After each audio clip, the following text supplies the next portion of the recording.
मी सुधाकर कवडे आणि आपण पाहत आहात परफेक्ट न्यूज।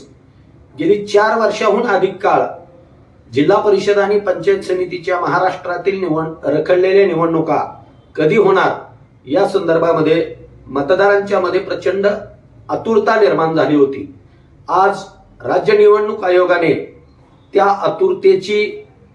आतुरतेवरती आपला निवडणुकीचा कार्यक्रम जाहीर करून मतदारांची प्रतीक्षा संपवलेली आहे। जिल्हा परिषद आणि पंचायत समितीच्या निवडणुकाबाबत राज्य निवडणूक आयोगाने आज 4:10 पत्रकार परिषद घेऊन निवडणुकीचा कार्यक्रम जाहीर केलेला आहे।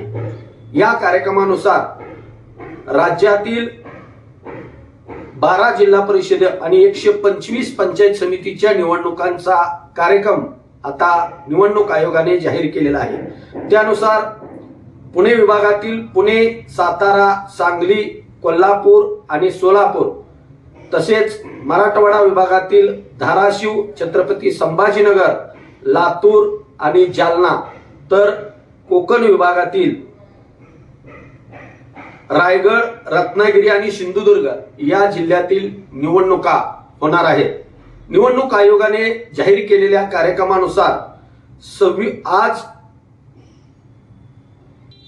16 जानेवारी पासून आदर्श आचारसंहिता राज्यात लागू होणार आहे।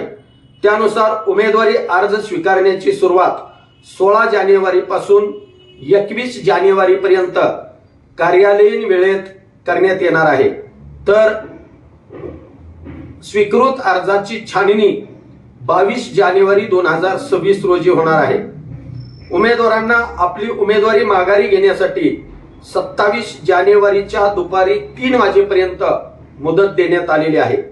तर अंतिम उमेदवारांची यादी व चिन्ह वाटप 27 जानेवारी रोजी दुपारी 3:30 वाजल्यानंतर होणार आहे।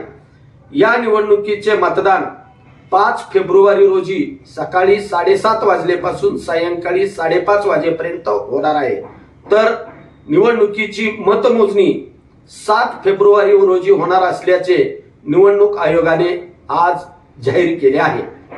या एकंदरीत निवडणुकीच्या कार्यक्रमामध्ये उमेदवारांना ऑफलाईन अर्ज सादर करण्यात येणार आहेत। तसेच राखीव जागांच्या करता उमेदवारी अर्जासोबत जात वैधता प्रमाणपत्र दाखल करणे अनिवार्य करण्यात आलेले आहे।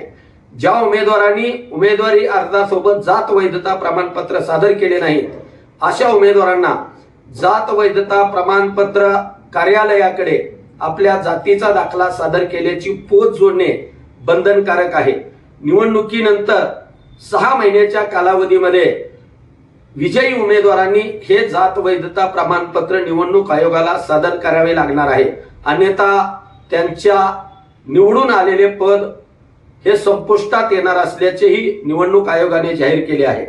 या निवडणुकीसाठी महाराष्ट्रामध्ये 25,482 मतदार केंद्रांची निवड करण्यात आलेली आहे।